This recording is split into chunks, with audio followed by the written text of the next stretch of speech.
Just a few days ago, specifically Saturday, the New Patriotic Party went for its National Delegates Congress. It was an attempt to elect a flag bearer for the party going into election 2024, which they succeeded at doing. Vice President Dr. Mahamudu Bawumia becoming the standard bearer, if you like, for the political party going into that election. In fact, interestingly, the current president handing over the baton, so to speak, to Dr. Bawumia. But what does this portend for the New Patriotic Party in terms of its electoral fortunes going into next year?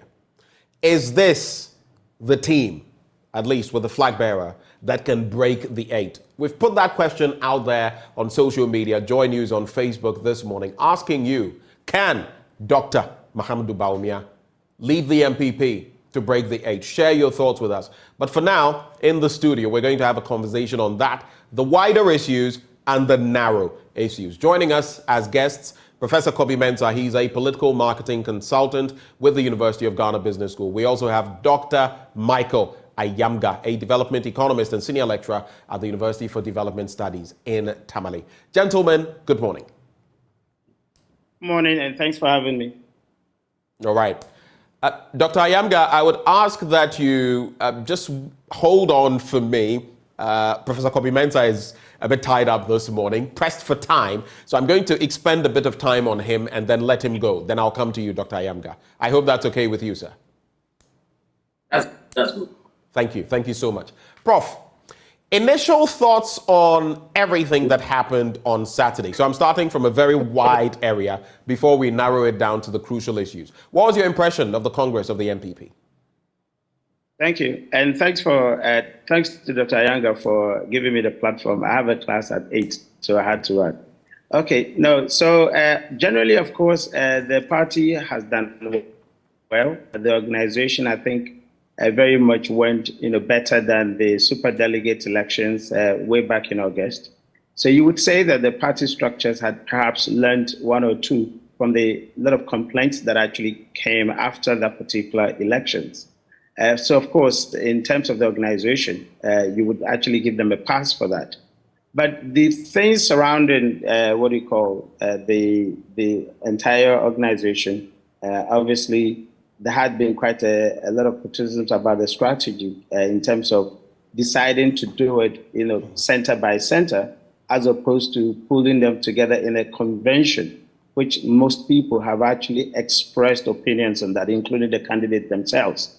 Because then it allows room for certain, intimidation. I mean, there are some constituencies that you saw almost nothing, or not almost nothing, but nothing for the other contestants.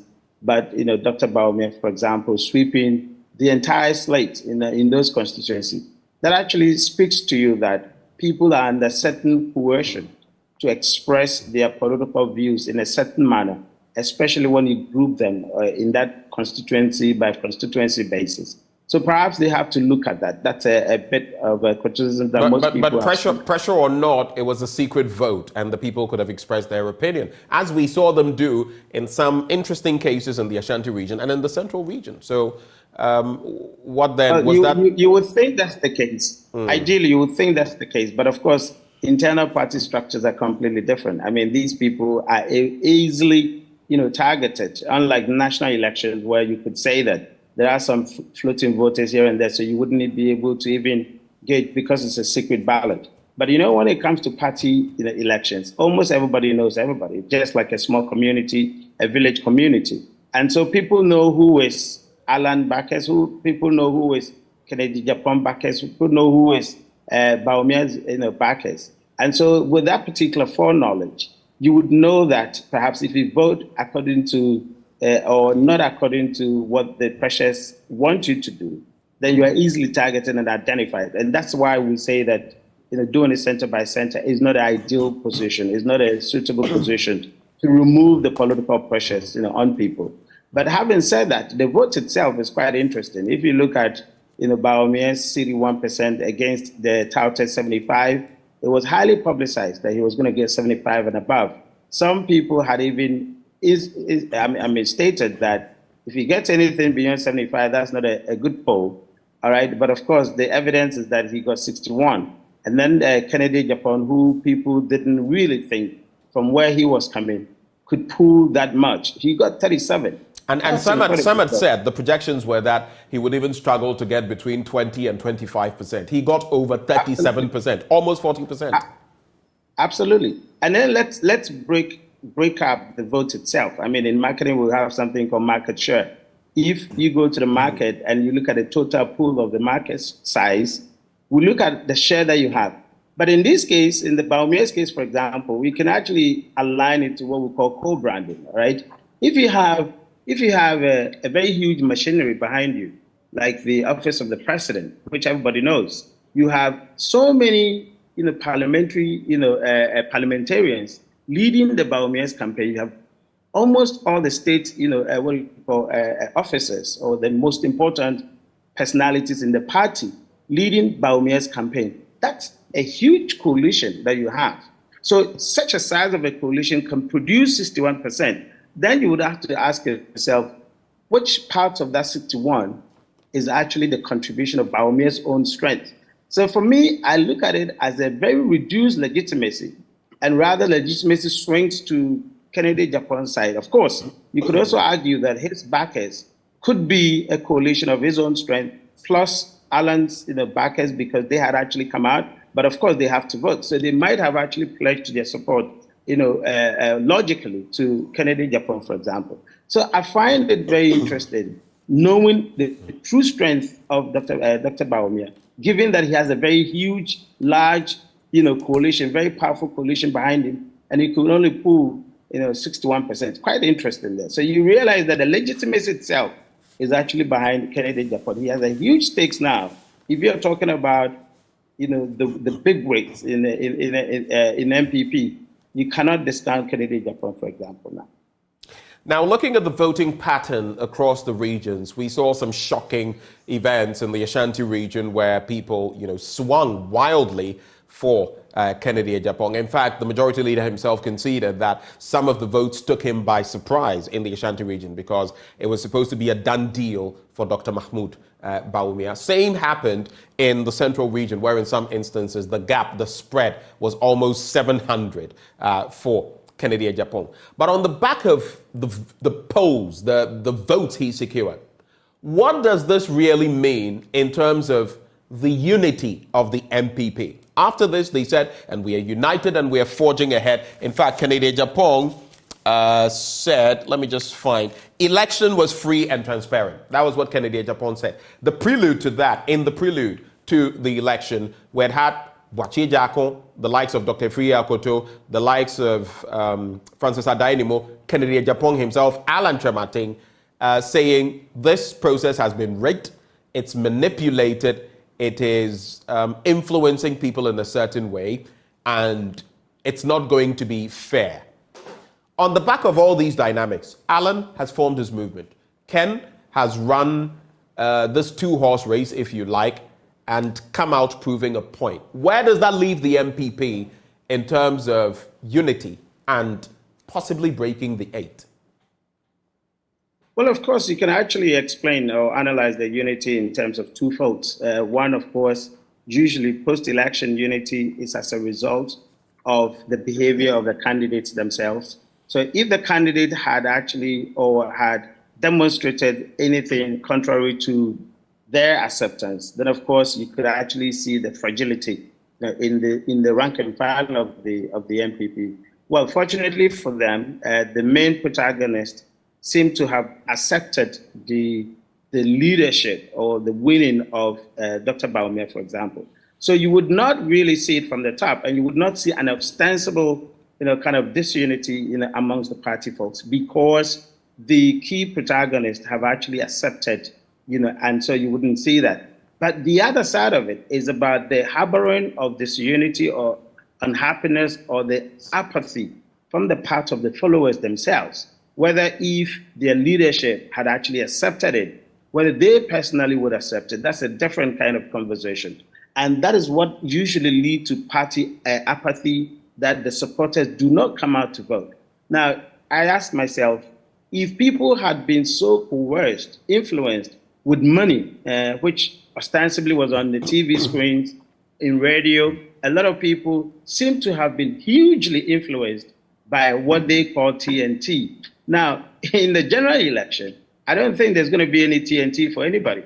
So if the parties themselves have actually sort of undermined their own authority by giving people TNT to motivate them to come to the vote, to what extent would they stay out or be apathetic to the process during the 2024, December election? So that is very, very crucial, because you have motivated people to come to vote for you. Would they have come if you hadn't actually given them money? Perhaps yes, because the majority of them expressed disappointment not even having money in the first place, or some of the money in the first place. That tells you that, yes, we can talk about unity in the universal sense, i.e., the leaders have accepted, everybody seems to be hunky-dory going on. But in the heart of the supporters of the people, if they hadn't been motivated by money, perhaps they wouldn't have come. So what would be the attitude towards the NPP's own voting counts of voter share come December 2024? That's very crucial for them. Now, let's look at the fragility, how weak Dr. Bawumia is, because some have painted the picture that, look, Kennedy Japan came out of nowhere, was a dark horse, and he secured almost 40%. Of course, you put that side by side with John Dramani Mahama in his internal election, securing about 98.9% of the vote.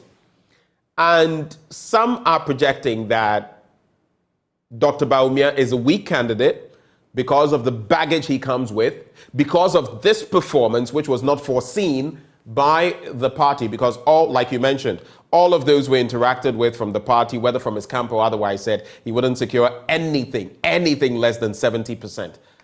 61% was what he secured. Now, could it be that from where you sit, you're thinking the party has fought the battle, or Dr. Bawumia has won the battle, but in terms of winning the war, it could be far more problematic? Absolutely. I mean, I see it as a very weak legitimacy, because obviously we have, that level of expectation for him.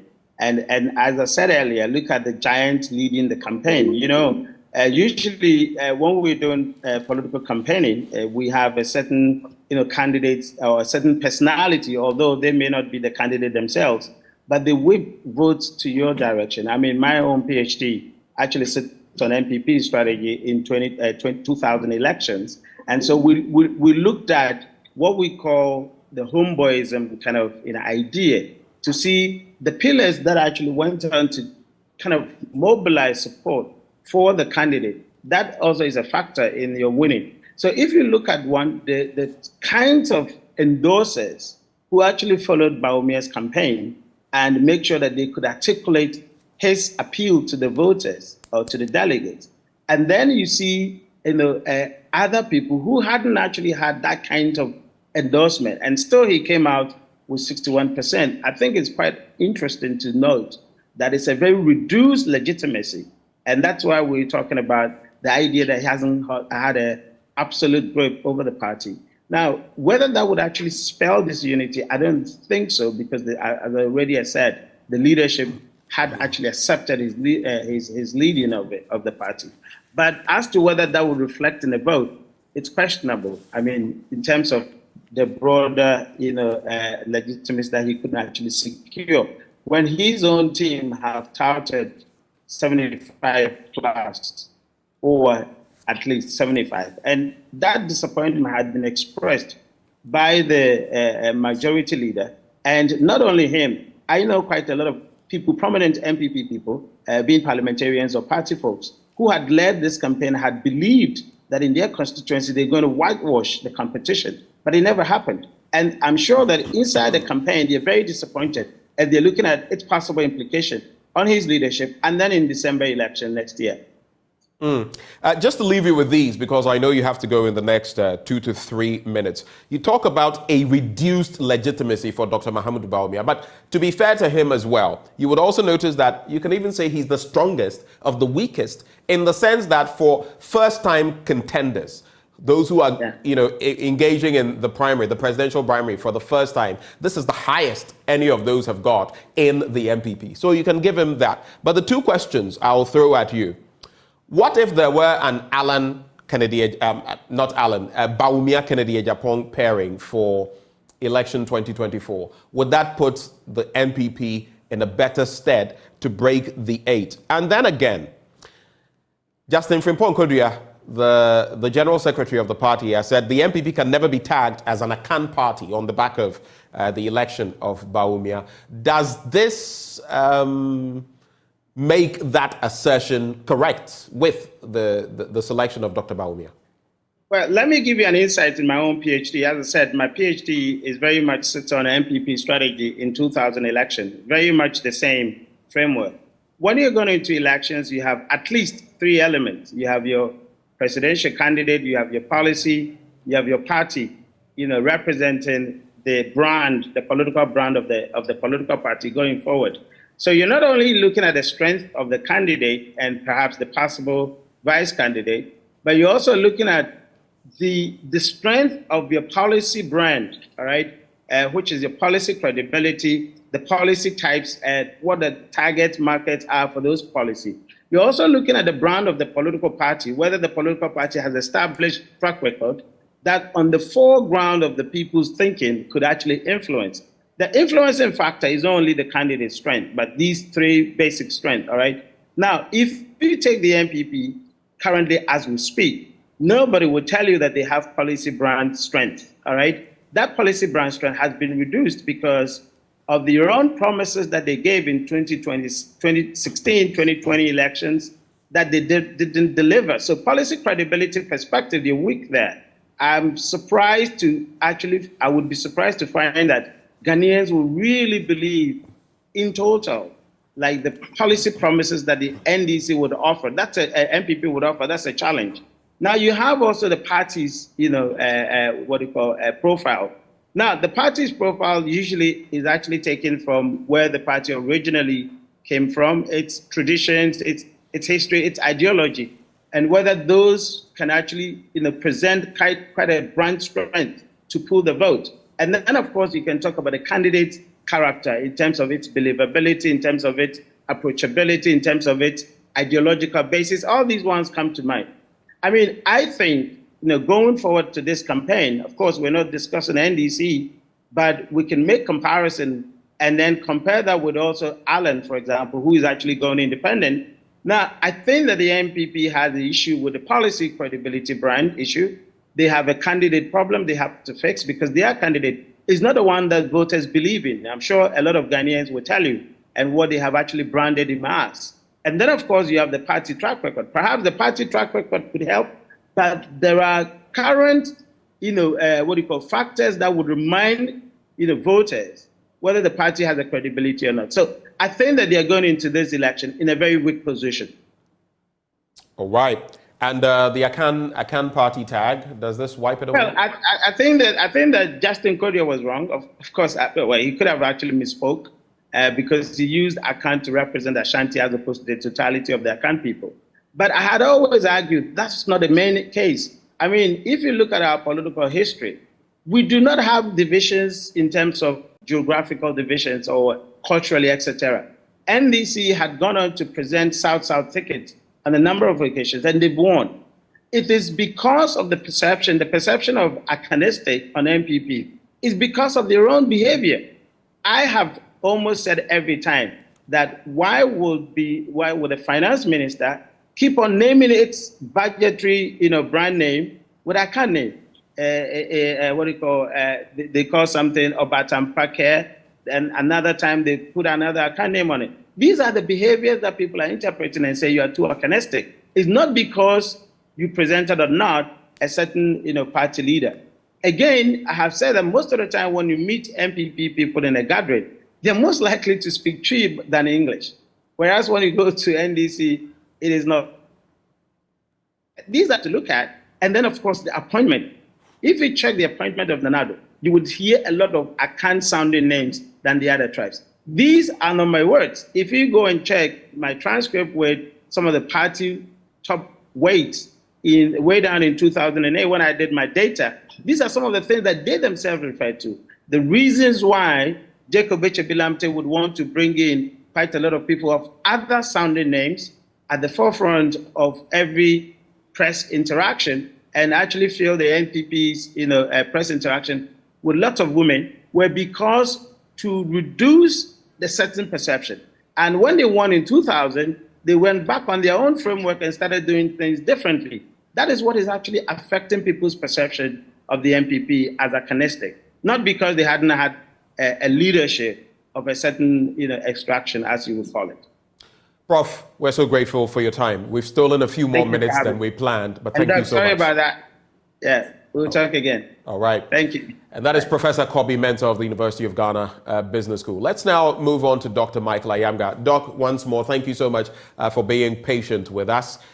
From where you sit, how would you assess the happenings of Saturday as far as this presidential primary of the NPP is concerned? If you look at the numbers in there, the greatest numbers of delegates coming through from the Greater Accra region with over 39,000 voters, then the Ashanti region with 35,000. It continues like that, Eastern, Central, Western. But were there any surprises in there for you in terms of the voting patterns? Yes, thank you, Ben. Good morning. I think Professor Mensah did a lot of justice to some of the issues that you put forward there. And most important is the legitimacy behind Dr. Mahamudu Bawumia going forward. He's now facing some headwinds in terms of projecting himself. I think that the vice president, as it stands now, lacks the legitimacy to lead. If 40% of your own party think that you do not deserve to be president of this country, you do not deserve to be a presidential candidate, taking that message to the wider electorate is only going to spell disaster. I'm in northern Ghana here, and I can tell you that the news of his election is already stale. There is no excitement behind the election. When you are speaking to people in the NPP, there is this inward inner dissatisfaction and apprehension with their choice. Definitely, as Professor Kobi said, you more or less saw state choreographed elections. There was a certain what did you just call it? State choreographed elections. State choreographed elections. Is that what you said? Yeah, that's what I said. Why do you say that? Everything was done to make sure that Vice President Dr. Mahamudu Bawumia emerged. There was certain fear that he wasn't going to emerge. And on weekend, I was on TV, a local TV here in Tamale with the Chancellor of Saudi Arabia, I think Masine Secondary School,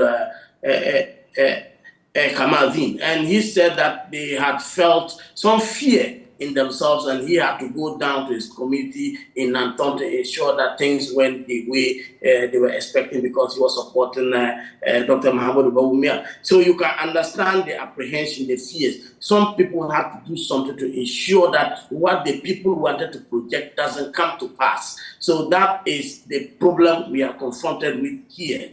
40% is no small number. It now means that the machinery, state machinery, the election machinery that was immersed in the Bawumia campaign has to sell him, resell him, rebrand, repackage him to Ghanaians. And given the baggage on Dr. Mahamudu Bawumia, he is not going to excite anybody. I always say that Professor Kobi outlined his 3 Ps. I have my own 3 Ps about the ability to the candidates to bring back the electorate to the party. And first, they have to do with the personality or the people.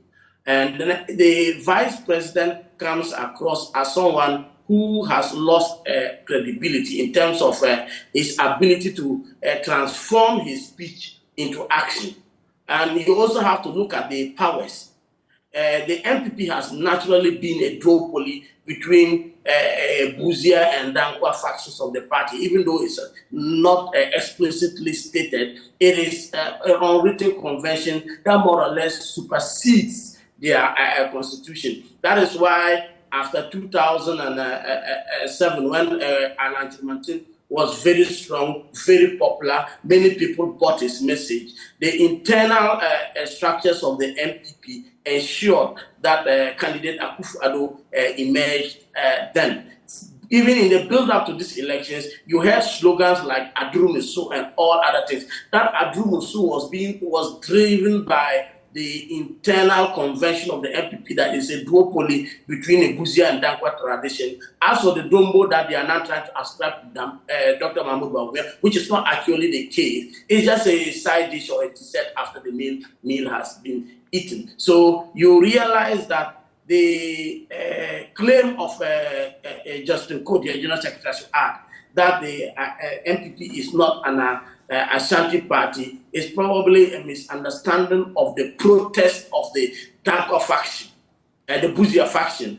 They have gone massively for Alan Martin in dissatisfaction to the attempt to thwart and distort the internal harmony, the unwritten code that has been governing the NPP internal elections for several years now. And they're now getting up and trying to say that they have to get, let's say, Dr. Mahamudu Bawumia. Many people know, Ben has said, many people know that Dr. Mahamudu Bawumia is Akufo-Addo Tete, and that the powers that he draws are firmly rooted in the circles and in the structures that brought President Akufo-Addo to power, and that has anchored him in government so far. So he's more or less another Dankwa faction of the party going in the name of the Dombo faction of the NPP, which is the weakest and probably the most lame structure in the party. So if you look at these things going forward, you have to get worried. Then thirdly, the third P is the performance. People don't want us to talk about it. They say it is a debate for another day, but the debate is now. The performance of the NPP, whose economic management team has been led by Dr. Mahamudu Bawumia, is disappointing. He is on record to have said that you cannot, currencies depreciate when the fundamentals are weak, and that you cannot borrow in this manner. That manner he was referring to was 122 billion when he inherited from President John Dramani Mahama. Right. As we speak, he took it all the way to 575 billion. That is almost $50 billion. If you look at it, how much has he added? 80% to the debt stock. That record is not something you can sell. He talked about inflation. He took an inflation of about 13.3%. And when we were talking last year, it was about 54% somewhere. We are talking about 38 point something percent as we sit now. That is several multiples of what he inherited. He also, in that same interview, talked about that you cannot print money and expect the economy to be okay. In 2016, there was zero financing of government budget check. As part of the IMF program that the NDC ascribed to, there was zero financing of the central government. As we speak, as of last year, this government borrowed from the central bank to the tune of 45 billion Ghana cedis. That is the record. You want to talk of employment? When he left office, President John Dramani Mahama gave him an unemployment figure of 13.3%. Last year, the Ghana Statistical Service said 1.7 million people were unemployed. That is a very huge number. I should say he got 5.1% unemployment from John Dramani Mahama. Last year, it was 13. So if you look at everything that you ought to take to elections, what made Dr. Mahamudu Bawumia an exciting candidate then, now is very abysmal. He can't sell that record. You look at everything from the institutions, they are weak. And people like to avoid it, but I say it as it is. You see, he brings on board certain constituencies in northern Ghana. I agree that he may keep the northeast, where he comes from, in play for the NPP, because that was going to slip away if he had not emerged candidate. I think President Akufo-Addo carried the region by some 10,000 votes, which I think given that the vice president was coming from that region, it was already an indictment on him. But he will keep that in play. But he also takes away the significant votes from the stronghold of the NPP, which is the Ashanti region. And the numbers coming in, if you are me, you will get worried. We have always talked about the religion factor from the point of inclusion, that it has almost become a cliche that you get a Southern candidate, you get a Muslim Northerner. So religion plays a central role in our election. It has been the vice presidency. Now it is going to go into the presidency. That debate is being transported to the presidency. And you have to ask yourself, how is the largely Christian South going to accept him? It has always been putting a number 2 as a Muslim so that the largely Muslim North will accept. How is it going to play? We already know that that is going to be a very serious sell to many. Right. And that is why you see Dr. Mahamudu Bawumia trying to be a Christian, which is a meaningless word. Let's look at this interesting bit. I'll get into the Ashanti and Eastern regions, pillars for the NPP in any election and the voting patterns there. But on that same point, in terms of the baggage that Dr. Bawumia comes with, you look at, again, the projections. So Nana Komia, for example, predicted, he said Dr. Bawumia would go beyond 75% on November the 4th. Then there was also the projection by Samir Uku, who managed his campaign. Any poll that gives Bawumia less than 75% is not serious. There was Ben Efson saying NPP presidential primaries, Bawumia would win with around 75% of votes. There was also this one, NPP primaries, Bawumia tipped to win 80% of votes. Of course, we had that UK institution also bring that in. Then we had the majority leader say that Dr. Bawumia would win with over 75% of votes. If you look at the voting pattern and everything that has happened in between, you spoke about reselling and rebranding the vice president. Is it possible to rebrand and resell him on the back of all this and with the latest showing? Yeah, exactly. That's my point. And I said, as to whether you can normally bring back a disenchanted electorate within your party depends on these 3 things I outlined. And the person of Bawumia makes that very difficult. If you look at Bawumia 2016, he had no track record. It had to take prophecies to predict what he was going to do. So the excitement around him was the buzzwords he was using, those economic jargons that we spoke of when we were in graduate school. Those were the ones he was churning out in lectures and getting all the media houses following him. He has not been able to translate any single one of them to policy. So he is not going to be able to reproject and rebrand himself. Anybody trying to rebrand Dr. Mahamudu Bawumia is just like what we saw. The establishment coming up with polls, the big wigs within the state machinery coming out with election numbers that were going to favor Dr. Bawumia, trying to further silence the rest, the voice of the disenchanted people. But at the end of the day, what happened? They still managed to come through to tell us that the candidate you are trying to package for us, first of all, it's a disappointment to we ourselves internally, and he will not be able to bring in many Ghanaians. I would like to stress categorically that all the polls we're seeing is what the other candidates were talking about. State-managed elections, establishment candidate being projected at the expense of democracy, at the expense of fair elections. Fair voting is not the same as fair elections. We need to create that distinction. And if you look at all these MPs, the ministers, and the rest who were openly campaigning for Dr. Mahamudu Bawumia and doing everything to silence the rest, that makes the elections suspect and seriously problematic. And as we sit now, you are in Northern Ghana and you don't hear anything. You expect that a Northerner has been selected as a presidential candidate of a major party in the country. The news is still, people are worried and people are jittery. As we sit now, and the question you posed to Prof, an Alan Kennedy ticket would have made the election a very tough one, unless something seismic happens, something apocalyptic happens, and we don't vote. It is fair to say we'll swear in President John Dramani Mahama come January 2025, given what we are seeing.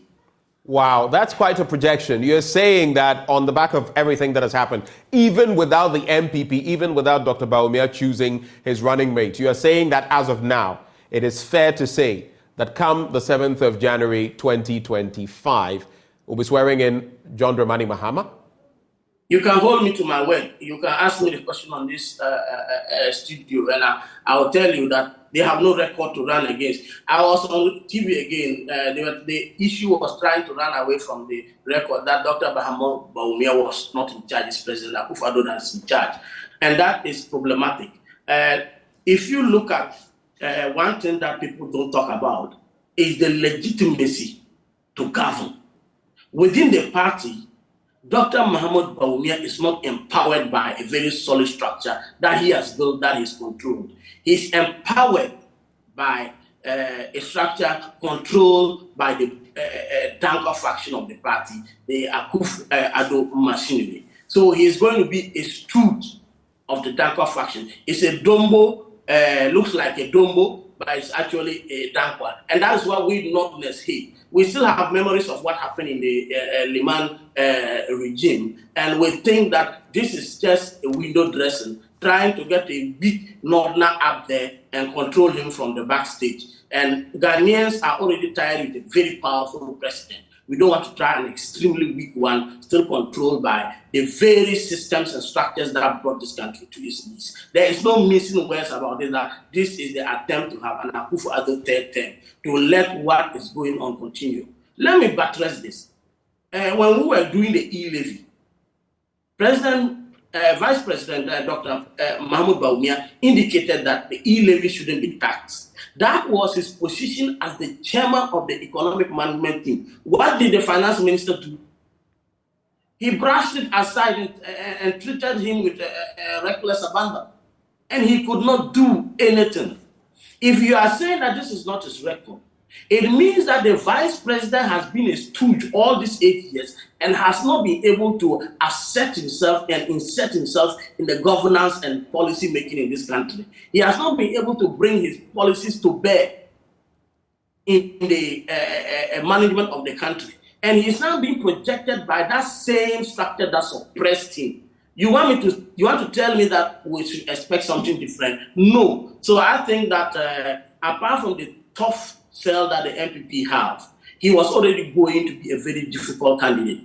I would have wished that they took this opportunity and brought in somebody like Alan. I said, naturally, if you wanted to, on a normal day, look at what people normally say are the factors of a presidential candidate, are the attributes. Kennedy didn't follow that order. He came out as someone who was satisfied with what was going on and was going to fix the economy, whatever it took. Kennedy, I just came across as the kind of person who appoint you in the morning and fire in the evening. And there are many people who think that this people need such a leader. So the NPP actually shot themselves in the foot by doing everything to suppress him. If you look at what happened, can you imagine what would have been the outcome if state machinery was not involved in this? If all the ministers were not part of this? If people were allowed to vote?